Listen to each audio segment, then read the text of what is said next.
Hello everyone, আসসালামু আলাইকুম। আজকে আপনাদেরকে দেখাবো জালি দিয়ে এবং রুই মাছের তরকারি।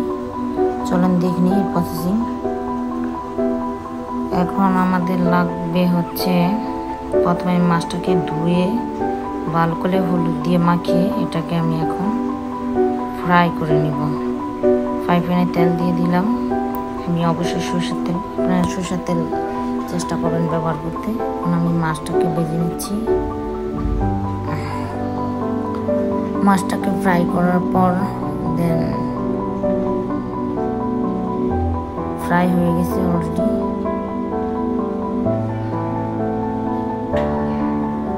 তারপর দিয়ে দিচ্ছি, এখন আমি মাছটাকে উঠিয়ে নিচ্ছি।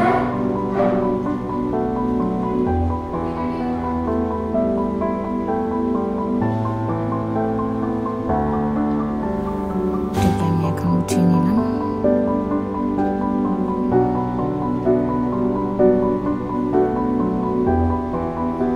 উঠিয়ে নেওয়ার পর এখন আমি দেন এটা দিয়ে দেব। এখন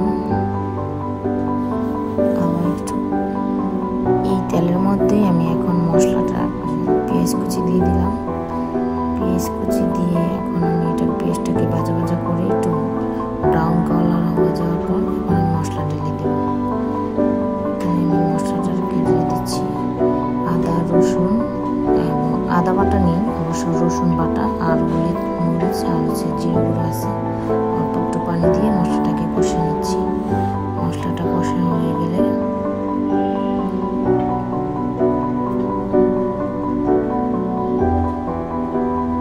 মশলাটাকে কষিয়ে নিলাম।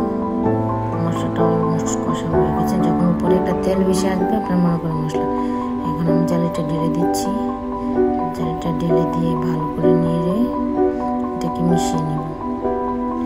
এই গরমে কিন্তু এই সবজি তরকারি খাওয়া খুবই ভালো, এটা আসলে হেলদি হয় আর কি। আমি এটাকে ভালো করে নেড়ে নিচ্ছি। বাহিরে প্রচন্ড বৃষ্টি হচ্ছে, ঘুরে ঘুরে। আজকে ওয়েদারটা অনেকটাই ভালো। তারপর অলমোস্ট হয়ে গেছে, এটা আমার কষানো হয়ে গেছে। এখন আমি পানি দিয়ে দিব। পানিটা দিয়ে আমি মাছগুলো দিয়ে দিব। মাছ দিয়ে দিচ্ছি। মাছটা দিয়ে তারপর আমি এখন দেন এই যে মাছ দিয়ে দিলাম।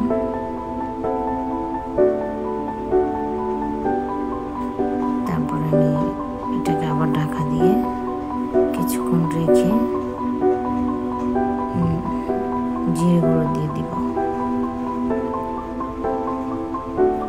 ঢাকা দিয়ে দিলাম। এখন আমি এটাকে জিরে গুঁড়ো দিয়ে দিচ্ছি।